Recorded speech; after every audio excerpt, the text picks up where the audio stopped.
গোবিন্দ চরণে নিবেদন করবেন করে করলেন সূর্য পূজা। জগৎবাসীকে দেখালেন ভানু পূজা।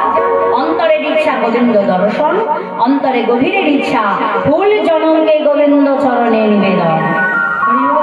তাই আজকে শ্রীমতী রাধারানী আমার সকালবেলা শাশুড়ি ননদীর সেবা দিয়ে নিজে স্নান করে ভিজা বস্ত্র পরিধান করে এক গাছে মালতী ফুলের মালা গেছে অট্টালিকায় গিয়ে দাঁড়ালেন।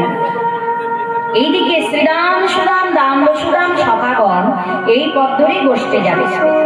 পথে যেতে যেতে থমকে দিলেন কানা। সখারা বলছে, কানাই, এই কানাই কি হয়েছে, বসতে যাবি না?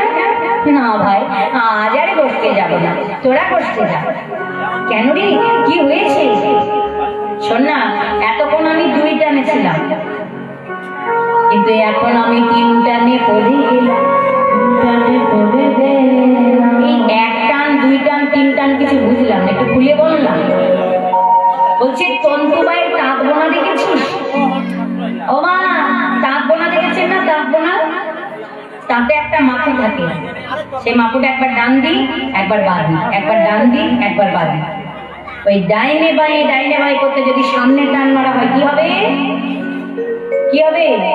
সুতোগুলো সব ছিঁড়ে যায়। তাই কানাই বলছে, আমাকে এখন ডাইনে বাঁয়ে ছেড়ে দিয়ে সামনে টানে মেরেছে। সকারা বলছে, দেখ, আমরা ঘোষের ছেলে, অত লেখাপড়া জানি না, একটু খুলে বল, বুঝিয়ে বল।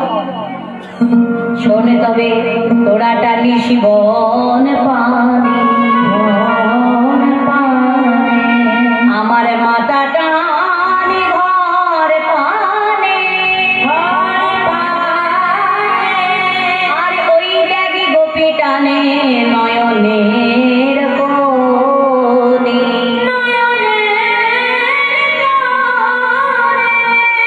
বলে বলে সখাই আমি যাই কেমনে গোচারণে,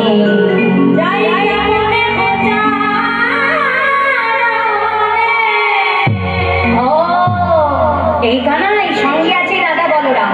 বলরাম থাকলে লীলা হয় না ভাই, তুমি ছল করি অনুমতি নিয়ে গোচারণে চল। তাই গোবিন্দ কি করে কেশাক স্পর্শ করে নয়ন উন্মিলিত করে ইঙ্গিত করলেন। কি বোঝাতে চাইল না? চুলের রং কি? কালো। যমুনার জলের রং কালো। তাহলে কি বোঝালো? সূর্য যখন মাথার উপরে ওই যমুনারই কুলে গিয়ে, ওগো রাধে, তুমি আমার সঙ্গে